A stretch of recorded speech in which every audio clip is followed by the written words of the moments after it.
ابا جی، ڈیڈی اور پاپا میں زمین اور آسمان کا فرق ہوتا ہے۔ جب میں نے ہوش سنبھالا اس وقت تمام گھروں میں والد کو ابا جی کہا جاتا تھا۔ اس دور میں ابا جی صرف بچوں کے لیے ہی نہیں بلکہ بچوں کی ماں کے لیے بھی خوف کی علامت ہوا کرتے تھے۔ ادھر ابا جی گھر پہنچتے اور ادھر گھر کے صحن پر سناٹا چھا جاتا۔ بچے گھر کے کونوں خدروں میں دبک جاتے اور بچوں کی اماں سر پر دوپٹہ اوڑھ لیتی۔ ابا جی کے ہاتھ سے تھیلا وغیرہ پکڑ کر مقررہ جگہ پر رکھ دیا جاتا اور ابا جی چارپائی پر بیٹھ کر جوتے اتارتے، جنہیں فوراً ایک طرف اٹھا کر رکھا جاتا۔ پھر ابا جی کوئی بھی حکم جاری کرتے تو فوراً اس کی تعمیل ہوتی۔ پھر ابا جی کو کھانا پیش کیا جاتا اور امی جان انہیں قریب بیٹھ کر کھانا کھلاتی، پنکھا جلتی اور سب بہن بھائی بھاگ بھاگ کر انہیں کبھی نمک اور کبھی چٹنی مہیا کیا کرتے تھے۔ ابا جی کے غسل سے پہلے امی جان غسل خانے کا معائنہ کرتی اور وہاں ڈبہ، تولیہ، صابن وغیرہ ہر چیز رکھ دیتی اور پھر ابا جی کے کپڑے استری ہوتے۔ ابا جی جب دفتر جاتے تو امی ان کو دروازے تک رخصت کرنے جاتی اور ابا جی کے روانہ ہوتے ہی گھر میں چائے خاموشی کے بند ٹوٹتے اور بچوں کی شرارتیں اور امی جان کی دھمکیاں شروع ہو جاتی کہ شام کو تمہارے ابا آئیں گے تو تمہاری شکایت لگاؤں گی۔ اس دور میں ابا جی کی دہشت ہر وقت بچوں پر چھائی رہتی تھی۔ مجھے اچھی طرح یاد ہے کہ اسکول کی پروگریس رپورٹ پر ابا جی سے دستخط کروانا ایک مشکل ترین مرحلہ ہوتا تھا۔ پھر زمانہ بدلا تو بچے ابا جی کو ڈیڈی اور ماں جی کو ممی کہنے لگے۔ ڈیڈی کہلوانے والوں کا وہ روب اور دہشت نہیں ہوتی تھی جو ابا جی کہلوانے والوں کی ہوتی تھی۔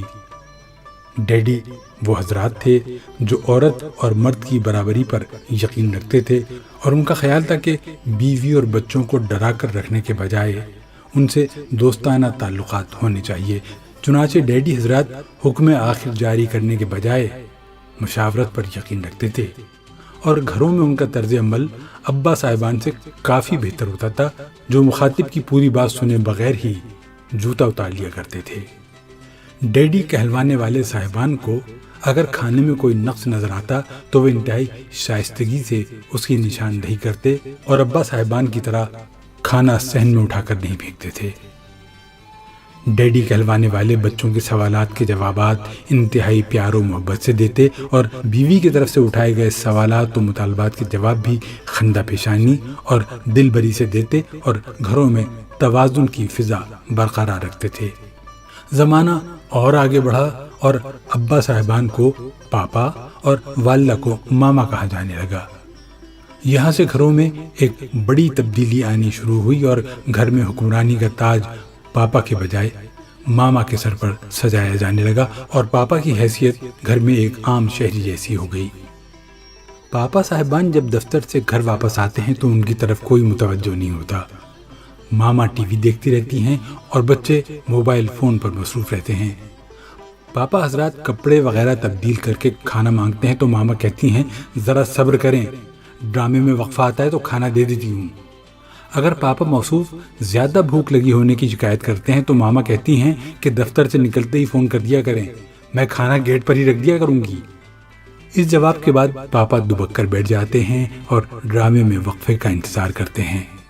خدا خدا کر کے ڈرامے میں کمرشل بریک آتا ہے تو ماما بھاگ کر کچن میں جاتی ہیں اور کھانا لا کر شوہر کے سامنے یوں رکھتی ہیں جیسے وہ پیش نہ کیا جا رہا ہو بلکہ اسے ڈالا جا رہا ہو، اور شوہر کے ہاتھ سے ٹی وی کا ریموٹ جسے شوہر نے بیوی کی غیر موجودگی میں اٹھا لیا ہوتا ہے واپس جھپٹ لیتی ہیں اور بولتی ہیں ابھی تو بڑا بھوک بھوک کا شور مچایا ہوا تھا اور اب خبریں سننے کی پڑ گئی ہے، چپ کر کے کھانا کھاؤ۔